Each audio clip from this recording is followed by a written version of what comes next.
शूरवीरांच्या साहस, त्याग आणि राष्ट्रनिष्ठेचा कोल्हापूर जिल्ह्याला अभिमान असल्याचं प्रतिपादन जिल्हाधिकारी अमोल येडगे यांनी केलंय।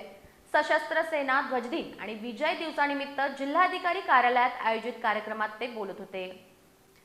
सशस्त्र सेना ध्वजदिन आणि विजय दिवसानिमित्त जिल्हाधिकारी कार्यालयातील छत्रपती ताराराणी सभागृहात विशेष कार्यक्रमाचं आयोजन करण्यात आलं होतं।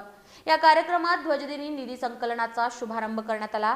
जिल्हाधिकारी अमोल येडगे यांनी जिल्ह्यानं मागील 4 वर्षात ध्वजदिन निधी संकलनात उल्लेखनीय कामगिरी केल्याचं सांगत 2024 मध्ये 2,24,00,000 रुपयांचा निधी जमा करून 125% उद्दिष्टपूर्ती साधल्याचं नमूद केलं। जिल्ह्यातील आजी माजी सैनिक हे तरुण पिढीसाठी मार्गदर्शक असून प्रशासन त्यांच्या सुविधांसाठी कटिबद्ध असल्याचंही त्यांनी स्पष्ट केलं। कार्यक्रमात वीरमाता, वीरपत्नी आणि वीरपित्यांचा सन्मान करण्यात आला। तसंच माजी सैनिकांच्या गुणवंत पालनांना शैक्षणिक प्रावीण्याबद्दल गौरवण्यात आलं।